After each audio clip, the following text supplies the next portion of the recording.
In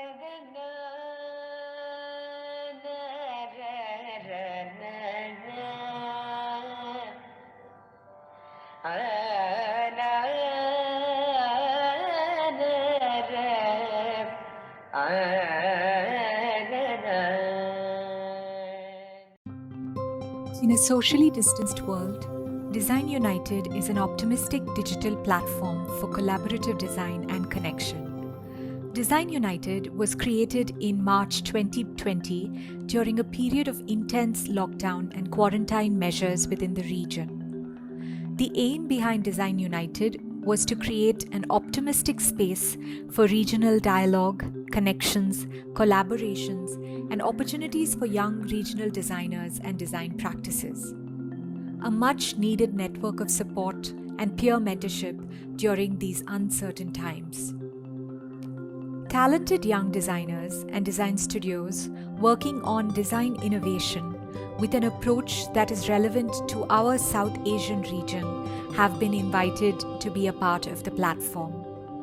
We also encourage design students from the region to share their work, be involved in the dialogue, and to be an active part of Design United. Design United, most of all, believes in creating a community of designers and design knowledge that is largely contextual, with focus on contributing to the environment and our community. Design United believes greatly in a spirit of collaboration and idea exchange. I'm delighted to introduce our presenting designer for the day, architect, planner, and educator, Rohan Chavan. He's the founder of RC Architects, a multidisciplinary design practice based in Mumbai, started in 2015. Rohan started his practice after working with renowned architectural practices Charles Correa, Associates, Christopher Benninger, and RMA. He's currently a visiting faculty at Kamla Raheja Vidyanidhi Institute of Architecture in Mumbai. Rohan's work engages with projects and issues related to public and community sanitation, urban design, affordable and low-cost housing.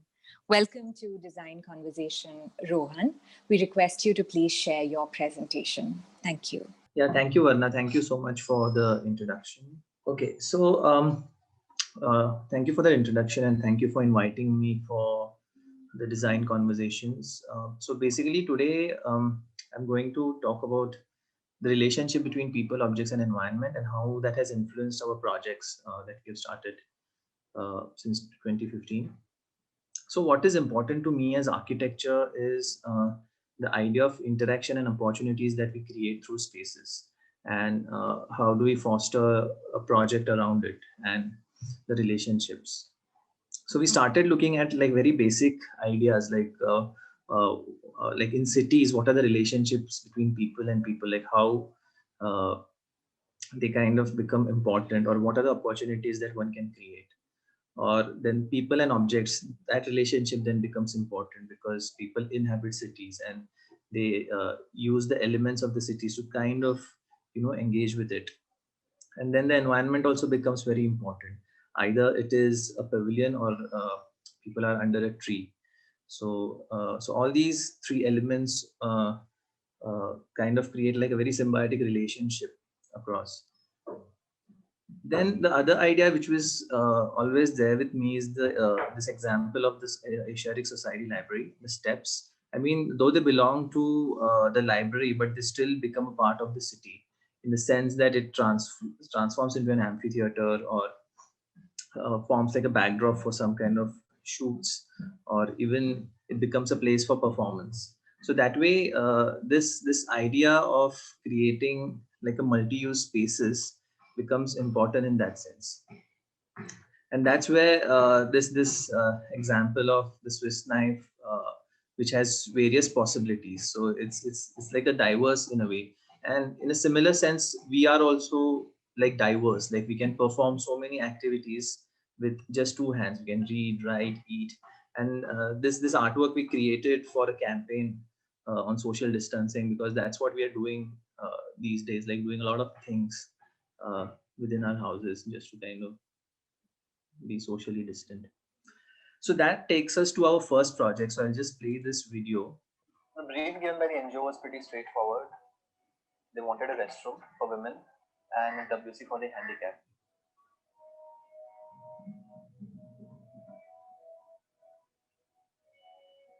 It actually helped us to take the word restroom quite literally and create a resting space. The public toilet is just 30%, and the 70% of the space is just landscape where women can come sit, maybe read a book, a newspaper. That triggered a new concept of what public toilets could be. The material palette is completely governed by how the climate works, and secondly, how we can ease the maintenance of the restroom. If you see, all the outer walls are made of stainless steel, which are easy to clean and it's protecting the restroom from the outer side. 70% of the space is the landscape. So there we have just defined it with perforated metal, which allows a lot of natural light coming inside, a lot of ventilation happens. It's more like you're indoor, but still you're in the outdoors.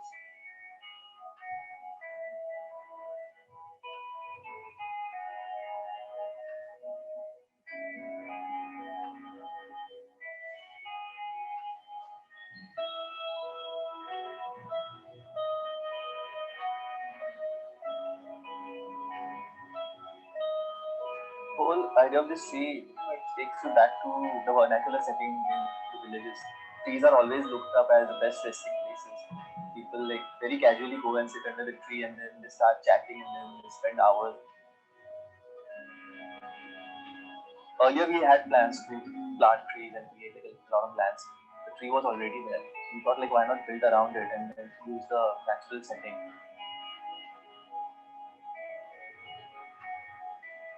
Most sustainable architecture that we have resides in the villages because there are no architects to go and design those buildings. It's just the users, they respond to the climate, they respond to their needs. So this whole prototype really responds to the city's needs.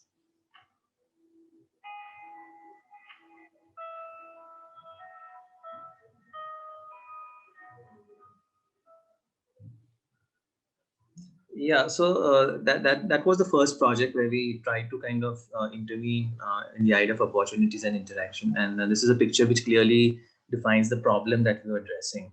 And then we started by defining the space. So these spaces were shown to us by the local corporation, but we selected this one. But what is interesting about this, just by lining, just by creating a strip around, suddenly people start inhabiting the space. So the concept of resting kind of came to life the moment we just defined the site. And so that's where we kind of ended up to. And if you see, the quality of light and space is same, even is pretty similar to what we had before, even when the building was not there. So that was something I wanted to achieve. And yeah, so these are like the set of plans for that. So towards the two ends we have the toilet blocks, and the center is like the resting area. It's an open space, completely transparent, lined with perforated metal that allows ventilation and light within the spaces. So this isometric shows various components that go into this block. It starts with the biodigestor below ground, the resting spaces, and everything is dry construction. So we can quickly build this in like a matter of 4 weeks. Yeah, so that's the transparent skin in the middle that kind of gives you that breathing effect within the spaces.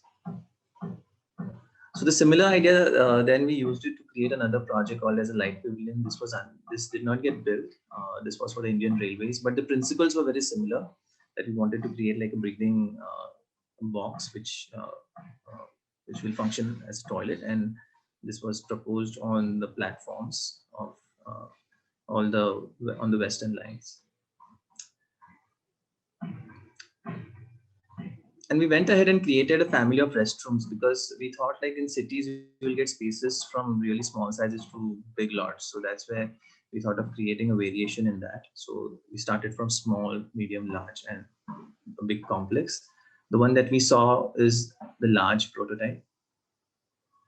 And that is how the diagram kind of unfolds. Like we have that central space, and then the toilet blocks are towards the end. And then there are many variations to this diagram. So we thought, why not create another typologies through these diagrams. Why only a toilet? Okay, so we started exploring many options in this, which led us to an innovation in a different direction that ended up in a housing project. So this is the housing project that we're looking at right now. So we started with a square for affordable housing because we had to be like a pretty optimum on the cost. But if you realize a square and a rectangle both having the same area, but the square has a lesser perimeter. So that's why we started with that. But again, with the diagramming, with the idea of a light box that has like a little garden or a breathing space around the principal areas. And that's where we ended up creating a single unit plan that would then postulate itself into like a larger complex. So this is for the affordable housing. We were pretty tight on the area, but that little terrace allowed us to kind of open out a lot of space, and that made the house look a little bigger. And this space is seen from both the rooms, so that's why it kind of multiplies, and you see this open space from both the rooms and makes it look a little larger. And then so this is the diagram of building one. So this is phase one, which we are currently kind of finished. Yeah, so these are the facade details for that, and all the amenities are designed within the facade. So all the boxes that you see are actually spaces for kitchen storage or AC outdoor units, etc. And yeah, so that's how it looks like.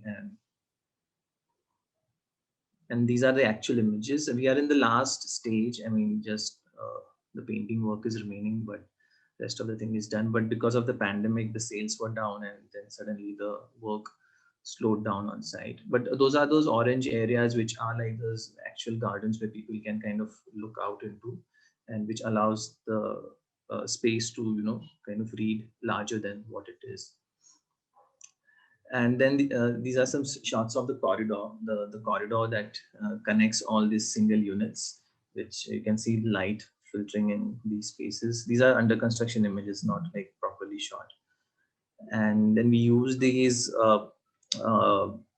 customized jalis to kind of seal all the corridors and the open spaces, just to protect from the birds, rain, and birds and the rain primarily, and also to create like a clear barrier for safety. And then the diagram further postulates into like a bigger project, which is the phase two that we are currently working on. And this is how these two buildings sit on the side. That's the right hand side building we just saw, like that's the phase one, and the left hand side is the phase two. And this is how they're sitting on the plot. So the left hand side building we just finished, and the right hand side is under construction. So that's how the diagram of the light box translated from a toilet into a housing. And yeah, now we will just look at another typology, which is a prototype that we have been working on for the truck drivers.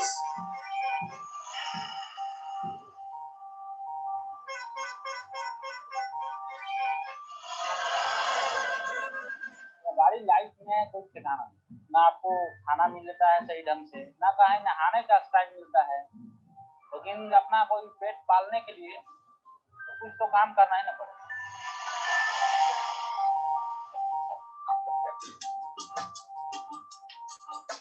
दिन में 500 kilometre चलाना ही चलाना है, रात में 500 kilometre चलाना है, सोते कहाँ हम लोग। मैं रोड पे 15 दिन 20 दिन मैं चलता ही रहता हूँ। सब ड्राइवर की जिंदगी बहुत बेकार है, वो रोटी पे कट जाती है उसकी जिंदगी।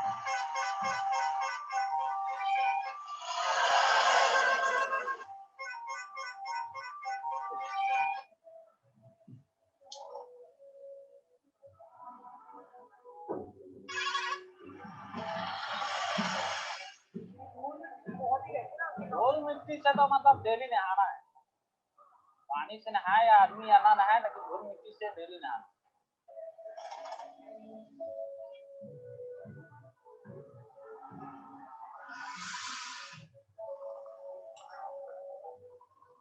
हर परिवार का याद हमेशा ही आता है, या खाना खाने वक्त कभी टाइम मिलता है, सोने वक्त, मतलब याद तो आना है।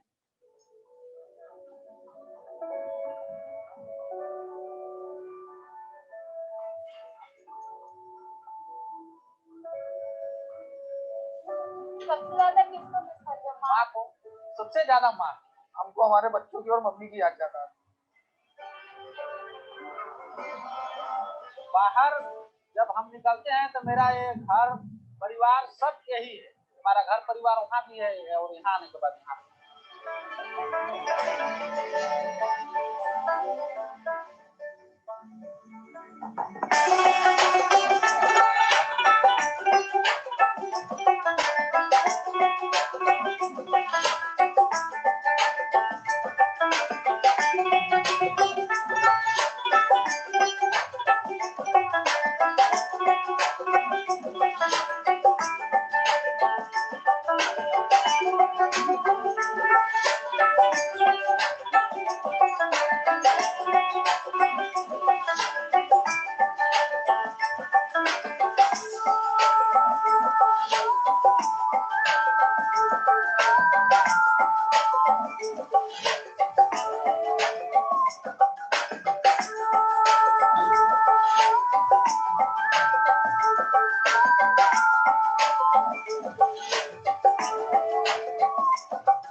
So in reference to this idea, we started investigating into the issues of the truck drivers. In fact, we started working that from the project called as the paused restroom. So we'll come across that. But this is how the building sits on the site. It's like the plot is a parallelogram. Then number two, we divide it into a rectangle and two triangles. And there's a fuel station also on this plot. And this idea of the truck drivers longing for their home made us create this concept where we create this series of homes where you see in the number 6 diagram, where each home provides you with different activities. One home is to eat, one home is to live and sleep, then a workshop and kitchen, recreation. So all these little homes kind of come together and kind of form that village. I mean, it's not a conventional one, but it looks like one building, but there are like smaller homes within that. And that's how it sits on the site. That's like the master plan with parking, fuel station, and the triangular building. This we just saw, and these are the spaces where they interact. So this is more like the main hub of the project, where they come here to eat and talk to each other. And these are the relaxation spaces where there are like recreational activities like a carom board, or like they want to play card, or just kind of rejuvenate. And these are the dormitories. So we are not designed typical dormitories. So we have just kind of arranged these bunk beds around the court. It kind of gives a nice breathing space than a typical dormitory. And then it actually came from this project, the idea of looking into the issues of the truck drivers. And this is the paused restroom which we have built on the Bombay-Goa highway. It's fully functional and operational. The truck drivers are really happy. They use it pretty often.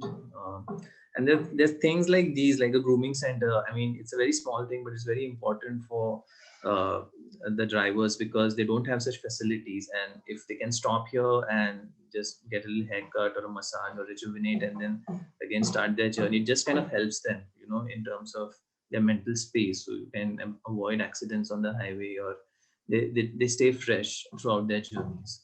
And these are the spaces that we design for them. And yeah, so that's how the builder side elevation looks like pretty very contemporary building. But what we try to do was it's like a contemporary box, but there are a lot of elements which are very domestic and very vernacular. So that's how we try to blend these two ideas. Because if you see that, so these facilities are for the common public. So this project is for truck drivers as well as the common public. So it's a blend of both. But what we saw in the Chitradurg is primarily for the truck drivers. But uh, uh, even this is a contemporary building, you see a lot of elements like the verandas where the women feel comfortable when they can just sit there after or before they use the washroom. Or, you know, even for the truck drivers, you saw we had charpais in this red building because that's the space where they feel comfortable and where they feel that they belong to. Okay. So in a way, these small elements allow them to kind of own this building, you know, even if it looks a little modern in that sense. And then the toilets inside are like pretty well lit. We did a different detail where there's a lot of natural light. And this is not just done for aesthetics, but if you open up the toilets to a lot of openness and natural light, the toilets dry faster. So that was the logic behind that. And also then a lot of fresh light coming in, the odor and etc. And this project specifically had a maintenance staff. And I think in public projects, it's very important to have a maintenance staff because the projects after they're designed and handed over to the authorities, especially the government authorities, they're not looked after. In fact, PAUSE was for a private client and even the village is for a private client. So in that case, I'm happy that they will be in good hands. And going ahead with this idea of opportunities and interaction, you kind of come across various themes of, you know, situating your projects. So another theme that I was working on, so we are doing this performing arts center in a small village. That's also like a public project. But a theme that kind of remained with me after visiting Taj for many times is the sequence of spaces, the way the Mughal architecture is laid out. You know, so you move from one space into another, and then you reach the final, the important object. And that's what kind of remained with me. And then even that I saw in the Forbidden City, but in a different pattern. So which kind of led us to, you know, intervene for this project for performing arts. So as you see, you move from the sequence 1 to 2nd to 3rd and the 4th. So the 4th being the most important object in the sequence, and that allows you to kind of place various activities in that manner. So that's the auditorium. So the Performing Arts Center, it's an auditorium of 700 capacity and amphitheater, small cafeteria. This project is like right now in design development and should be soon hitting ground. And that's how the spaces relate to each other, the auditorium. And there are a lot of loose spaces around the auditorium that will function for the local handloom fairs or even for exhibitions. They can be rented on very low rent, and the villagers can participate in that in those activities. And after that, so this is another project we just finished in February. But again, this idea of sequence of spaces, how it moves from a bigger project to a smaller project. So this is a restoration project we did in Bombay. But if you see like how the sequencing happens within the spaces, though it's an existing building, but that was something interesting to me. And that kind of led us to identify various elements in the design process. Okay, and the important part being the front area, which was like a big veranda facing the street, and where we this little part is a library, which was earlier like an empty room. So we kind of created a library, and again creating a certain kind of an opportunity for the owners, because the clients are very much into reading and they did not have a library in their house, but the books were just lying around. So we have to kind of consolidate that, arrange that, create that certain kind of arrangement that functions for today's time. And that's how the spaces turned out to And we've kind of restored all these, right from the wood. Earlier, the wooden doors were all black painted and all that. So I don't know, no one had that kind of a sense to use this kind of architecture. And there's a little library. So actually, you enter this house through a library, and that's a very interesting situation where you enter from this space, and so it also belongs to the house as well as like people who come from outside wait in this space. And maybe it's interesting, someone just waits here for like some time and might get interested in books, and that's how the spaces bleed into each other. And then that's the main living area. So we're just trying to kind of document how different activities take place at different time of the day, and that was the basis for the design, because restoring and redesigning this house was again like how do we kind of restore the historical significance of this place as well as kind of bring it to life for today's use. So that's where yeah, so these are all new spaces that we envisioned.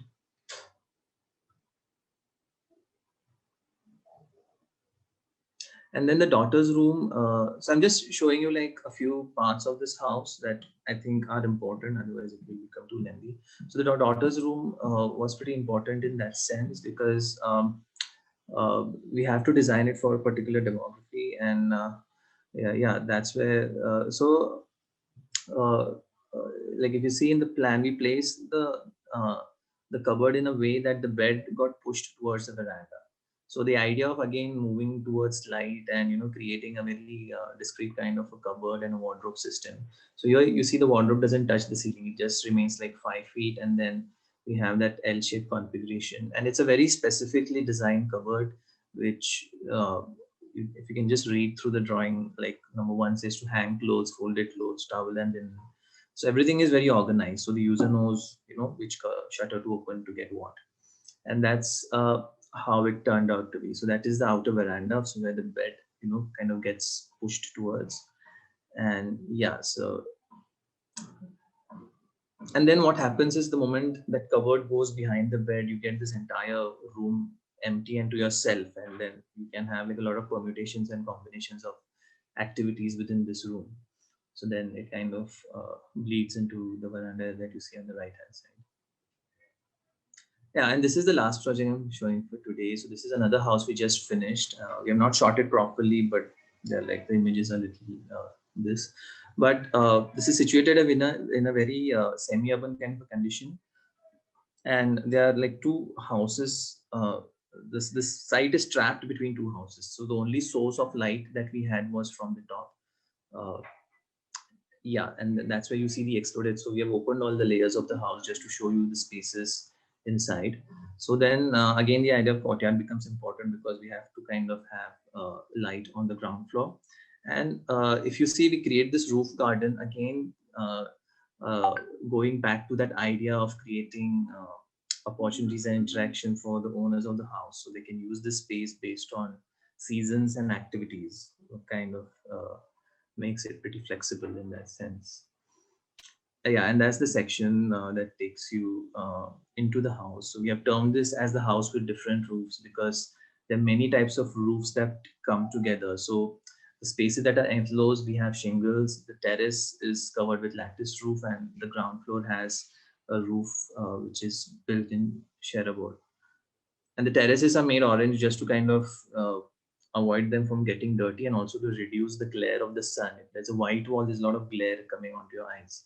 So that's where we used color. And those are the spaces on the ground, which are very soft and they're all white, which kind of sets the tone for the house. And again, coming back to that idea of elements. So the elements, I mean, in terms of the doors and the windows, they kind of belong to the owner. I mean, though again it's a contemporary building, but these smaller elements kind of make the space in like how to put it, more humanistic in terms of the relationship with the users. And these are the different layers. On the right hand side, they're like different spaces opened up, and on the left hand side, since we're talking about the different roofs, you kind of opened all the layers of the roof to show you how and what the materials are. So the lower one being like the roof of the courtyard, and as you go higher, it kind of gives you a sense of other layers of the roof. So yeah, so to me, we started with this idea of the light box, but I think rather than it just being that one project, it kind of helped us to investigate a lot of other types of spaces in different typologies of projects. So that's where I think this idea of the light box is not a single project, but it's a larger narrative that constantly helps us to explore. Uh, Architecture and spaces that kind of creates these interactions and opportunities within the spaces in that sense. Yeah, thank you so much. Good architecture needs to be accessible to all. Thank you so much, Rohan, for sharing your extremely interesting work, for choosing to work on typologies that benefit and reach everyone. With this, we would like to open our session for conversation. We would like to invite the audience to please share your questions for Rohan. I'm very happy to also introduce and welcome our moderators for this conversation. Iram Safir, who is my colleague at VSLA, is an architecture student at SIT College, Tumkur.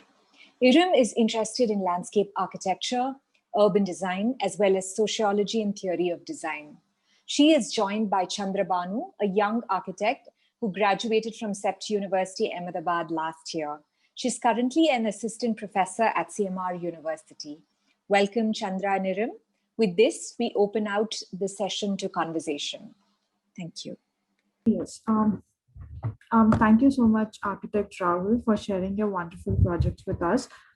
They did give us a fresh perspective on what all architecture can be about.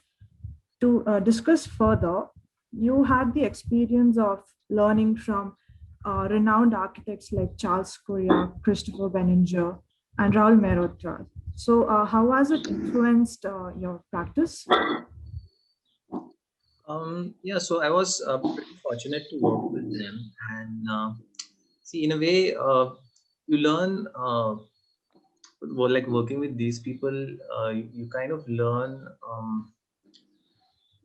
the nuances and the details of the arrangements of spaces. Okay, because see, at the end of the day, I mean, we do like a variety of projects, but we look at them primarily as space design. So that's why we are not limiting ourselves to do only like one type of projects. So working with these architects kind of helped me to understand the nuances of spaces, the sequences of spaces that you can arrange for a particular typology on a project. So that was the most important learning, which uh, has translated into my practice. Yeah, that we could like clearly see with your presentation too, like the kind of influence like these master architects leave on our practices and the way we follow design. So I would like to bring up like based on that. So you've been designing a lot of community and sanitation based projects, which is probably how even Charles Correa has been done in his times. So what these projects which are to be which are considered to be very unconventional. So how did you come across these projects and what made you choose them? Like, what was your intention while choosing projects like these? Because not everyone has that courage to take up projects like this at these times. People just go with the very easy choice they have. So what made you choose them?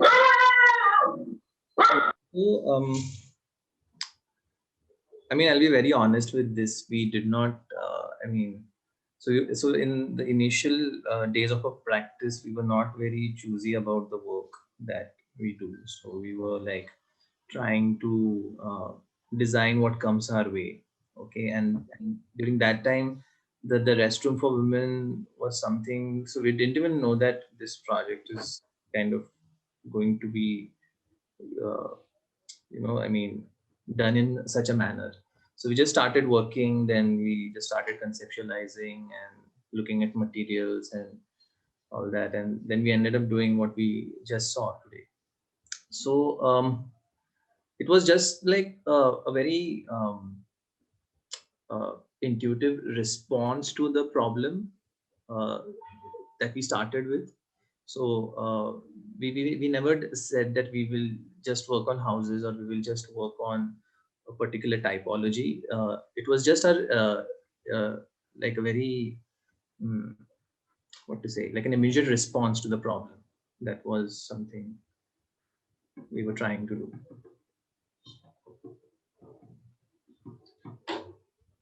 Makes sense. Like, yeah, what comes our way is the best to go with as designers. So it was Instead not of like a pre-decided kind of a thing. I mean, things just kept coming our way. So we finished one project, and then we did the pause restrooms, and then we did something on the Bandra station, which is a toilet in the courtyard. I've not shown that project today, but that is also one of the interesting projects. Then after that, the truck drivers village, they started approaching us, and so we're doing one more in Rajasthan. I mean, just initiating that and all that.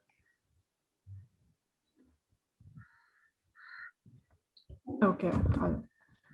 In the same context of the Lightbox project, which is the restroom designed for women.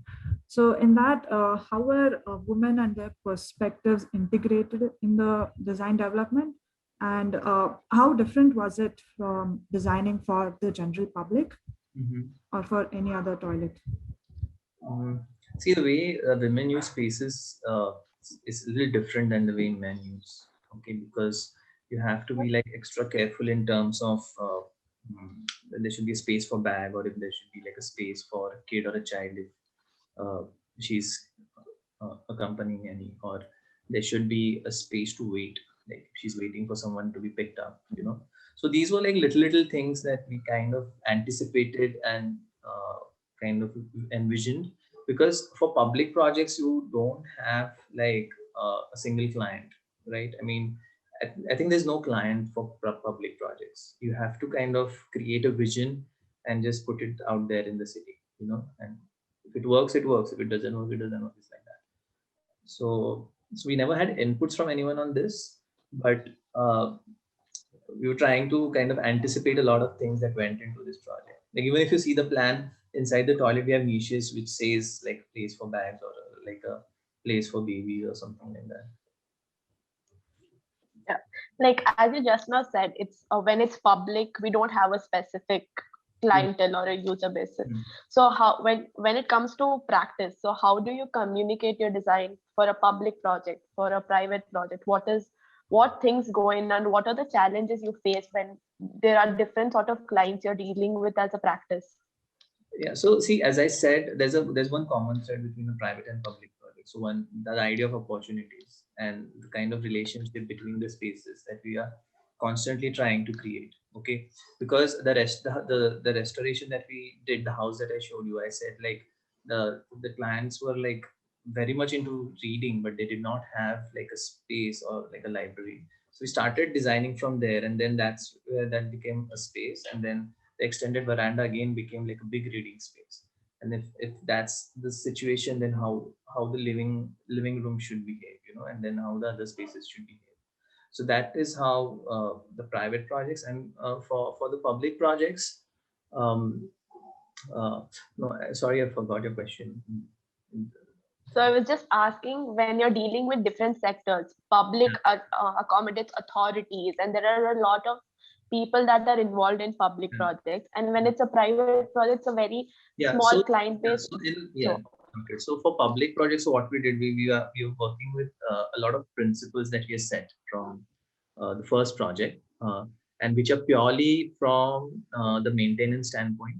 Like for example, if you see in the toilet, we have like a lot of seamless surfaces, so it's easy to clean, or we use like large slabs of material, so they're joint, so we minimize the joint and things like that, or the circulation is optimum, so people don't just loiter in the spaces.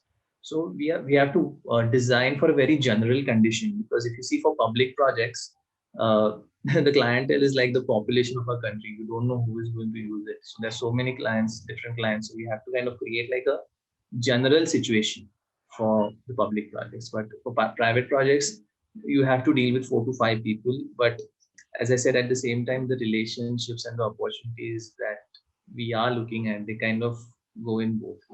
But the conditions differ. One is like a general, and then other is like a very specific condition.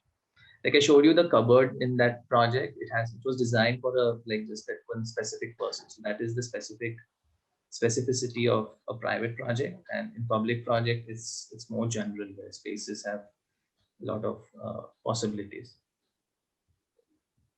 Yeah, so gives a clear perspective though. Yeah. Okay.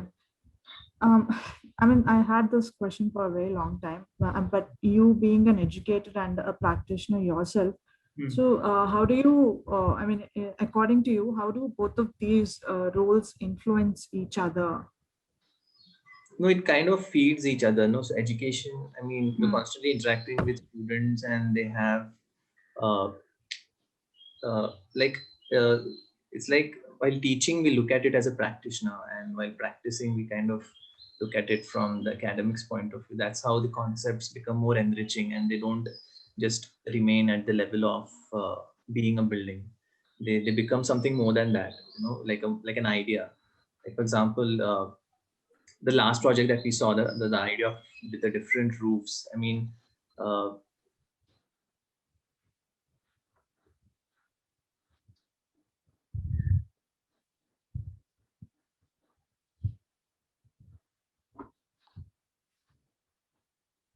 Architect Rohan. The problem was very Architect simple. They Rohan, just wanted a we house. we missed tried- your audio for like a split second. Can you just repeat what you said? Okay, so I was just saying, if you see in the house with different roofs, the problem was very simple. It was just a house that they wanted, but we tried to give it a very different character in terms of making it a little more interesting, that how it can be a little more than a house, and the idea of different roofs coming into play, which kind of creates different spaces. So I think when you start looking at the real projects from the academics point of view, and the academics from the as a practitioner, they kind of feed into each other and create an interesting blend of, So there's an audience question I would like to take up. So one of them asks, like in the first few projects, there's a very bold usage of red colors in the building. Yeah. So is there any psychological reason behind its application, or was it something related to identity or to create a theme? So yeah, so what was we your... used red for only two reasons. One is to communicate, and second is to kind of keep the spaces dust free. Because if you just imagine that the same building would have been white, you would see all the marks on the surfaces of the building, because there's so much heavy usage of a restroom, or the truck drivers using that space.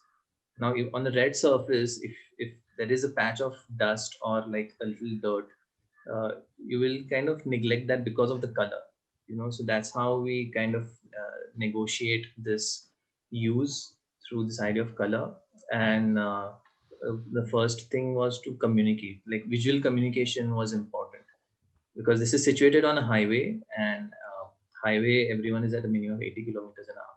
So to catch someone's eye, or I mean, we already had place signages like 500 kilometers there's a restroom, and 1 kilometer, 500 meters and 1 kilometer there's a restroom. But just to kind of make people make it a little more evident when people driving on the highway. So that was one reason.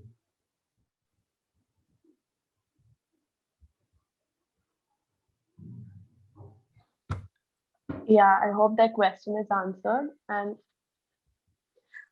so also, like, as a practice, what advice would you give for young designers who would want to like start up their own practices, or in what direction one must go? Like, you have a very multidisciplinary practice, and how do, as young architecture student, one look up to things, and how do we what advice would you give us?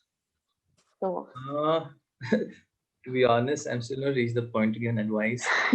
Young architects are trying to, I mean, every day we are struggling with projects, but I think if anyone wants to do an out of the way work, we can't sit in our offices waiting for clients. We have to kind of be a little more observant and initiate projects, because there are people out there who want, I mean, the people who run the cities, they want something different to happen in their cities. They're open to ideas, and if your idea clicks and it's logical and it's something that can be realized, we'll definitely do that. Yeah, thanks for Yes, the I think, answer. Yeah. yeah, that's a very useful advice actually. Because all these projects you see, we initiated this right from the Lightbox. We initiated, then the Performing Arts Center is also an initiated project. We just found out that initiated in the sense there was a requirement. Until there's a requirement, it's very difficult to initiate.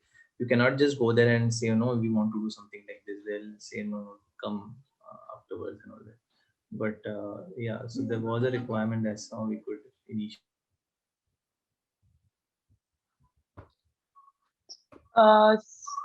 So one of the questions is the kind of challenges when you do government projects and public projects. Like as a designer, how do you tackle all those things? Because you would have a creative end to your design. There are some practical things to be maintained. So how does one tackle art design aspects and the restrictions? Restrictions in the sense there are some rules to one must follow. So how did you manage those things, and how do you counteract those challenges? I think I missed the first part of your question because of network. Can you just repeat the entire question? So when you're dealing with government projects or public projects, there are a set of rules one must abide with. But as a designer, you also have your creative end. So how does your creativity meets the rules and regulations set up? And do those rules restrict your creative process and your thought design process? So how do you go about things like that? Okay.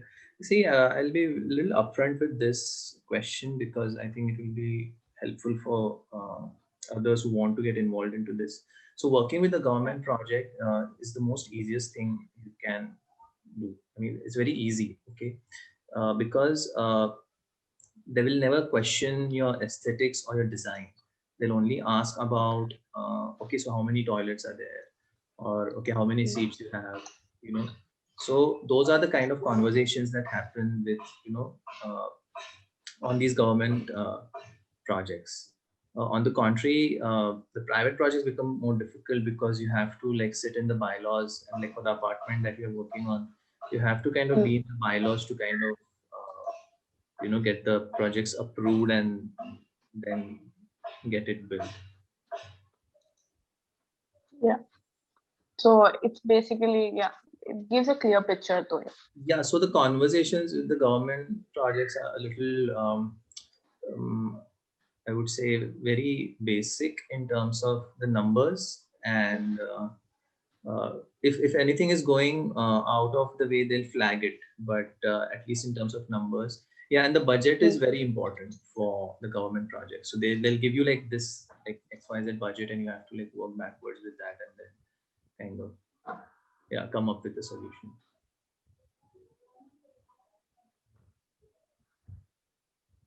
So when you're designing a prototype, so do you always think about that prototype be multiplied, like how your Lightbox prototype multiplied into a housing project? So while designing those spaces, do you consider things like climatic aspects or the future stakeholders of the project? So how do you use a similar prototype for different typologies?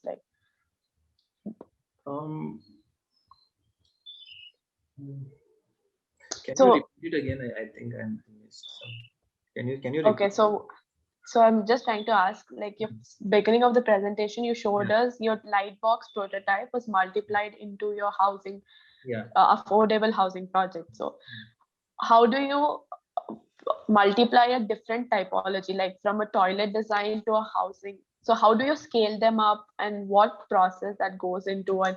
While doing that, do you think about things like climatic aspects, future stakeholders, and if that prototype to be kept in another context as well? So how do you deal with things like climate context and the user group? So it's not really about the stakeholders because they differ from project to project. Okay, but if you see the sequence of spaces that we have created for the Lightbox, you have the central area, and then so it's more like the fixed elements and the loose elements. Okay, so that's what we kind of try to design these prototypes for. And the same kind of fell in place with the housing project because we were working on both these projects at the same time. So they kind of related in a way. And So we have not every time we kind of try to do that because it's practically impossible, but sometimes where we can relate it, it kind of relates across.